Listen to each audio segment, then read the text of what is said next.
আজ রাত ১২টায় শেষ হচ্ছে চাকসু নির্বাচনের প্রচারণা। ভোট হবে ১৫ই অক্টোবর। শেষ সময়ের গণসংযোগের খবর জানাতে সরাসরি যুক্ত হচ্ছেন সহকর্মী মুজিবুল হক। ৩ প্যানেলের ৩জন ভিপি প্রার্থীও রয়েছেন তার সঙ্গে। মুজিব, জানাবেন প্রচারণার একেবারে শেষ সময় চলে এসেছে, প্রস্তুতি ও প্রত্যাশা নিয়ে কি বলছে প্রার্থীরা, আর নিরাপত্তা নিয়ে প্রশাসন কতখানি তৎপর, সবকিছু মিলে আমাদের সামনে তুলে ধরবেন।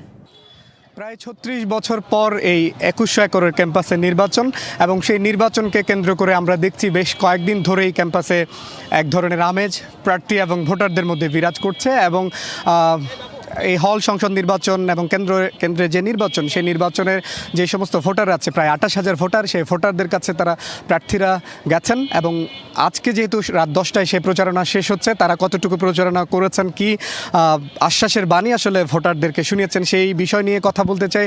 আমার সঙ্গে এই মুহূর্তে যুক্ত হয়েছেন সার্বভৌম শিক্ষার্থী ঐক্য প্যানেলের ভিপি পদপ্রার্থী তাওসিফ মুত্তাকি চৌধুরী। আমার হাতের ডান পাশে রয়েছেন, এবং আমার হাতের বাম পাশে রয়েছেন ছাত্র ইউনিয়ন এবং ছাত্র ফ্রন্ট সমর্থিত প্যানেলের ভিপি পদপ্রার্থী রিজু লক্ষ্মী অবরোধ। দুজনকেই স্বাগত জানাচ্ছি। আমি প্রথমেই তাওসিফ মুত্তাকির কাছে জানতে চাই, গত কয়েকদিন ধরেই তো আপনারা ক্যাম্পাসে প্রচারণা চালিয়েছেন, শিক্ষার্থীদেরকে আসলে কি আশ্বাস দিলেন, কি প্রতিশ্রুতি দিলেন?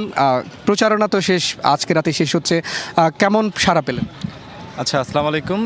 শিক্ষার্থীদের কাছে পৌঁছানোর ক্ষেত্রে আমরা নিজেদের সর্বোচ্চটা দেওয়ার চেষ্টা করেছি, যেহেতু আমাদের নির্দলীয় প্যানেল হিসেবে কিছু সীমাবদ্ধতা ছিল। ওই সীমাবদ্ধতা মাথায় রেখেই আমরা মনে হয়েছে নিজেদের বেস্টটা যেহেতু দিয়েছি, আমরা ভালোই সাড়া পেয়েছি। শিক্ষার্থীদেরকে প্রতিশ্রুতি দেওয়ার ব্যাপারে আমার মনে হয় কেন্দ্রীয় সংসদ নির্বাচনের সদস্য হিসেবে বা নির্বাচিত প্রার্থী হিসেবে যে প্রতিশ্রুতি দেওয়ার মানে ইশতেহার, আমরা কি করতে পারি না পারি, আমাদের কি কি প্ল্যানস আছে, কি কি দর্শন আছে, মতাদর্শ আছে, এগুলো আমরা শো করেছি, শিক্ষার্থীদের সামনে উপস্থাপন করেছি। শিক্ষার্থীরা এটার বেসিসে আমাদেরকে পজিটিভ নেগেটিভ ফিডব্যাক দিয়েছে, অ্যাকর্ডিংলি আমরা নিজেদেরকে গুছিয়ে নিয়েছি। এই হলো আমাদের এখন পর্যন্ত অবস্থা। পেলেন? আমরা খুব ভালো সাড়া পেয়েছি। যাদের কাছে গিয়েছি তারা খুব ভালো করে আমাদের কথা শুনেছেন, আমরা কি করতে চাই তা জিজ্ঞেস করেছেন, আমাদের ইশতেহারগুলোকে তারা ব্যাখ্যা শুনেছেন। আমাদের সব মিলিয়ে আমার মনে হয় আমরা শিক্ষার্থীদের কাছ থেকে, স্পেশালি যারা ইয়াঙ্গার জেনারেশন আছে, যারা first year, second year, third year, তাদের কাছ থেকে আমরা অনেক ভালো সাড়া পেয়েছি।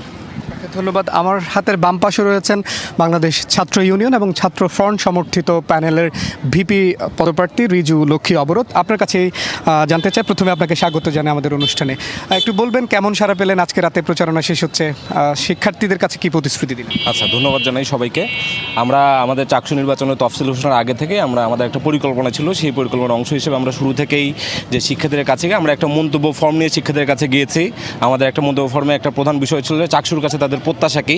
এই প্রত্যাশা নিয়ে শিক্ষার্থীদের কাছে আমরা একটু জরিপ আকারে তাদের মতামত জানার চেষ্টা করেছি। প্রায় ২০০০ শিক্ষার্থীর কাছ থেকে আমরা মতামত নিয়েছি, এবং তারা আমাদের কাছে তাদের প্রত্যাশা ব্যক্ত করেছে, এবং তাদের সেই প্রত্যাশা অনুসারে আমাদের যে ইশতেহার সেটা আমরা সাজিয়েছি। আমরা এরপরে যখন আনুষ্ঠানিকভাবে প্রচারণা শুরু হয়, আমরা আমাদের প্রত্যেকটা হলে আমরা যাওয়ার চেষ্টা করেছি, 15টা হলেই গিয়েছি আমরা। পাশাপাশি আপনারা জানেন যে আমাদের প্রায় 52 ভাগ শিক্ষার্থী তারা শহরে অবস্থান করে, আমরা শহরের শিক্ষার্থীদের কাছে যাওয়ার চেষ্টা করেছি। শাটল ট্রেনে আমরা প্রচারণা চালিয়েছি, পাশাপাশি আমাদের ক্যাম্পাসে যে কলেজগুলো আছে সেখানেও গিয়েছি।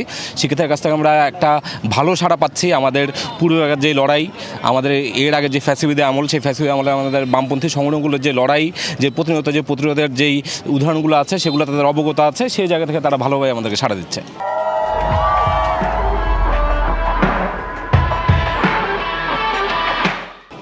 কেমন সব মিলে তাদের কাছে কি সংকটগুলো সমাধানের আসলে চেষ্টা করবেন আপনি? আমরা আমাদের ইশতেহারে সেটা উল্লেখ করেছি। আমাদের সকল প্যানেলেই যে ইশতেহার সেটা দেখবেন যে আপনি প্রায় একই রকম, অর্থাৎ আমাদের চট্টগ্রাম বিশ্ববিদ্যালয় বহুদিন ধরেই আমাদের মৌলিক কিছু সংকট আছে, সেই সংকটগুলোকে আমরা সমাধান করতে চাই। আমাদের আবাসন, পরিবহন, আমাদের যে নিরাপত্তা সংকট সহ আমাদের গবেষণা থেকে শুরু করে একটা বিশ্ববিদ্যালয়ের সার্বিক পরিবেশ নিশ্চিতে যে সংকটগুলো নিরসন করা দরকার, আমরা সেগুলো নিরসন করতে চাই। আমাদের সাথে এই মুহূর্তে যুক্ত হচ্ছেন শিবির সমর্থিত প্যানেলের যিনি ভিপি পদপ্রার্থী ইব্রাহিম হোসেন রনি। আপনাকে স্বাগত জানাই আমাদের অনুষ্ঠানে। একটু জানতে চাই যে আজকে রাতেই তো প্রচারণা শেষ হচ্ছে, কেমন সাড়া পেলেন? শিক্ষার্থীদেরকে, ভোটারদেরকে কি প্রতিশ্রুতি দিলেন? জি, ধন্যবাদ জানাচ্ছি আপনাদেরকে। আমরা তো চাকসু নির্বাচনের যে আমেজ সেটা চলমান আছে। তো আজকে রাত 10টায় প্রচারণা শেষ হচ্ছে। আমরা আমাদের ইশতেহারের মাধ্যমে সবগুলো বিষয় তুলে নিয়ে আসার চেষ্টা করেছি।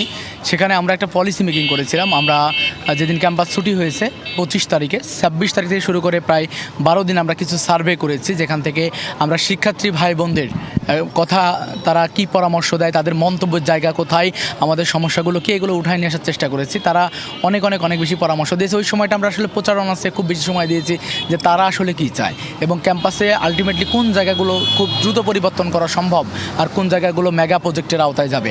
তো সেখান থেকে আমাদের শিক্ষার্থী ভাই বোনেরা পরামর্শ দিয়েছেন, সেখান থেকে আমরা 12 মাসে 33 সংস্কার এবং 9টি ফোকাস পয়েন্ট নিয়ে আমাদের ইশতেহার দাঁড় করিয়েছি। আমার মনে হয় আমাদের শিক্ষার্থী ভাই বোনদের সাথে আমাদের চিন্তার ঐক্য হয়েছে। জায়গায় আমাদের ইশতেহার আসার পরে আসলে সবাই খুব বেশি অ্যাপ্রিসিয়েট করেছে।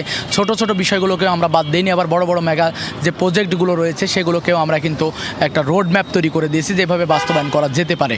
তো আমার মনে হয় এখন পর্যন্ত আলহামদুলিল্লাহ আমরা অনেক ভালো সাড়া পেয়েছি। শিক্ষার্থীরা যদি সুন্দরভাবে ভোট দিতে আসতে পারে, স্বস্তিকর একটা যাতায়াত ব্যবস্থা তৈরি করতে পারে প্রশাসন, আমার মনে হয় যে ভোটার সবাই ভোট দিবে, কারণ তার জীবনের প্রথম ভোটটা তার নিজের ক্যাম্পাস মতো প্রতিনিধি তৈরির ক্ষেত্রে।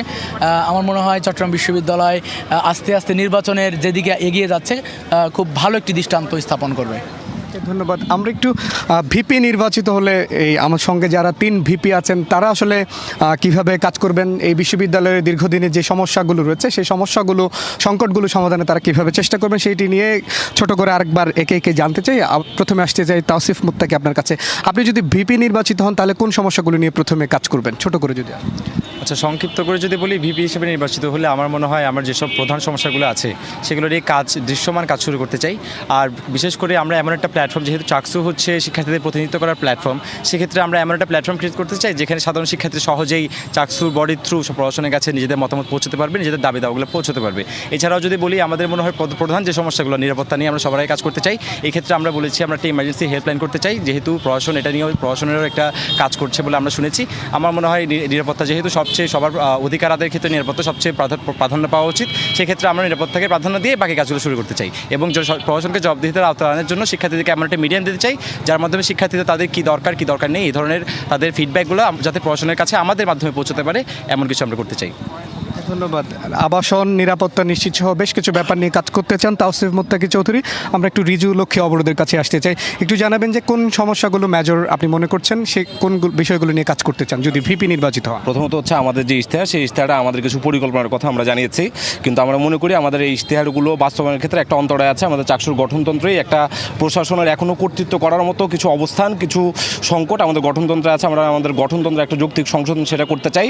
পাশাপাশি আমাদের যে প্রতি বছর শিক্ষার্থীরা বিভিন্ন খাতে আমরা প্রচুর পরিমাণ টাকা এখানে প্রশাসনের কাছে জমা দেই এবং আমরা মনে করি একটা পাবলিক বিশ্ববিদ্যালয় সেটা আমাদের জনগণের, সাধারণ জনগণের ট্যাক্সের টাকায় পরিচালিত হয়।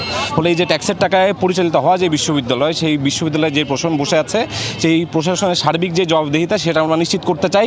এবং আমাদের শিক্ষার্থীর যে মৌলিক সংকটগুলো আছে, আমরা মনে করি যে আমাদের হাতে সময় আছে আসলে 1 বছর। এই 1 বছর সময়ের ভিতর আমরা অনেক কিছু বললেও হয়তো সেটা বাস্তবায়ন করা 1 বছরের মধ্যে সম্ভব না, কিন্তু আমাদের মৌলিক সংকটগুলো সমাধানের একটা প্রাথমিক পথ আমরা নির্মাণ করে যেতে চাই। সেটা আমাদের আবাসন সংকট। আমাদের আবাসন সংকটের একটা স্থায়ী সমাধান হচ্ছে আমাদের নতুন নতুন হল নির্মাণ করা, হলের ভবন নির্মাণ করা। সেটার একটা প্রক্রিয়া আমরা শুরু করে যেতে চাই। প্রশাসনের একটা দায়বদ্ধতা এখানে আমরা তৈরি করে যেতে চাই। পাশাপাশি আপাতত সমাধান হিসেবে আমরা যেই সকল শিক্ষার্থীরা এখানে বিভিন্ন কটেজে থাকে তাদের জন্য যে আবাসন ভাতা, সেটা আমরা নিশ্চিত করতে চাই। ধন্যবাদ। আমরা শিবির সমর্থিত প্যানেলের ভিপি পদপ্রার্থী ইব্রাহিম হোসেন রনির কাছে একটু জানতে চাই, আপনারা তো প্রথম থেকে বেশ জমজমাট প্রচারণা করছেন। আজকে আপনারা একটা সংবাদ সম্মেলন করেছিলেন যে এই নির্বাচন নিয়ে একটা শঙ্কার কথা জানিয়েছেন, প্রশাসনের যে এখানে নিষ্ক্রিয়তা আচরণবিধি নিয়ে একটু বলবেন, সেই ব্যাপারটি নিয়ে একটু বলবেন। আর ভিপি নির্বাচিত হলে কোন ব্যাপারগুলোকে অগ্রাধিকার দিয়ে কাজ করবেন? জি, ধন্যবাদ জানাচ্ছি। আমরা আজকে একটি সংবাদ সম্মেলনে বলেছি যে কুইক রেসপন্স যে একটা টিমের কথা আমরা বলেছি, যে আমরা যে কোনো বিষয় দেখছি আচরণবিধি লঙ্ঘন, এরপরে অনেকগুলো বিষয় সামনে চলে আসছে, বিভিন্ন তথ্য আসছে, হয়তো আমাদের কাছে এই মুহূর্তে প্রমাণিত তথ্য না, কিন্তু আমরা খেয়াল করছি যে প্রশাসনের পক্ষ থেকে যেভাবে রেসপন্স পাওয়া দরকার সেই রেসপন্স কিন্তু আমরা পাচ্ছি না। তো আমরা এই জন্য বলেছি যে নির্বাচনের দিন আসলে লিখিত অভিযোগ দিয়ে রেসপন্স করানো প্রশাসনকে আমাদের জন্য আসলে খুব কঠিন হয়ে যাবে, প্রত্যেক প্রার্থীর জন্য কঠিন হবে। তো আমরা বলেছি যে কুইক রেসপন্স টিম, যেমন জাতীয় নির্বাচনে আমরা দেখি কেন্দ্রগুলোতে ম্যাজিস্ট্রেট থাকেন, উনি সেখানে নিরাপত্তার কথা এবং সিদ্ধান্ত নিতে পারেন যে এটা কেন্দ্র নির্বাচন অনুষ্ঠিত হবে নাকি, এখানে কোন প্রক্রিয়ার মাধ্যমে আগাবে। তো এটা যেন নিশ্চিত করা হয়, এটা আমরা বলেছি। আমরা যদি ভিপি নির্বাচিত হই, আমি তাহলে যে জায়গাটা আমরা বলতে চাই যে কয়েকটি ফোকাস পয়েন্টের কথা। আবাসন, এই আবাসন নিয়ে সবার আমাদের সমস্যা। আমাদের চট্টগ্রাম বিশ্ববিদ্যালয়ের শিক্ষার্থীরা 2 ভাগ হয়ে গেছে। একটা হচ্ছে যে প্রশাসন নিজেই ট্রিট করতেছেন যে আবাসিক শিক্ষার্থী, অনাবাসিক শিক্ষার্থী। আমরা চাই যে সবাই আবাসিক শিক্ষার্থী হোক, যাতায়াত ব্যবস্থা উন্নয়ন হোক, এরপর আমরা চাই খাদ্যের মান, পুষ্টিকর যে মান নিশ্চিত করা দরকার নিশ্চিত হোক, এবং আমাদের স্বাস্থ্যসেবা এবং নারীদের যে সাইবার বুলিং হচ্ছে এটা প্রতিরোধে একটি শক্তিশালী সেল গঠন করা হোক। ধন্যবাদ। আমরা 3 ভিপি পদপ্রার্থীর সাথে কথা বলছিলাম, তাদের প্রতিশ্রুতির কথা শুনছিলাম, পাশাপাশি ভোটাররা তাদেরকে আসলে কি আকাঙ্ক্ষার কথা জানিয়েছেন সেই ব্যাপারগুলো তারা শুনেছেন এবং সেগুলো বাস্তবায়নের প্রতিশ্রুতি আসলে তারা দিয়েছেন। তো সব মিলিয়ে 2100 একরের এই ক্যাম্পাস প্রায় 28,000 শিক্ষার্থী এখানে ভোটাধিকার প্রয়োগ করবে। তো 15 অক্টোবর তাদের যে সমস্যা সংকট সেইগুলোর উপর ভিত্তি করে কারা আসলে নির্বাচনে জয়ী হয়ে আসছে, শেষ হাসি কারা হাসছে, সেটির জন্য আসলে 15 অক্টোবর পর্যন্ত অপেক্ষা করতে হবে। সেই পর্যন্ত সঙ্গে থাকুন এবং আমরা ধাপে ধাপে সেই যে সংবাদ চাকসু নির্বাচনে সেটি নিশ্চয়ই দর্শকদের ধাপে ধাপে জানাবো। তো এই ছিল আমার কাছে চট্টগ্রাম বিশ্ববিদ্যালয়ের চাকসু নির্বাচন যে সবশেষ পর্যায়ে যে খবরাখবর তার সবশেষ।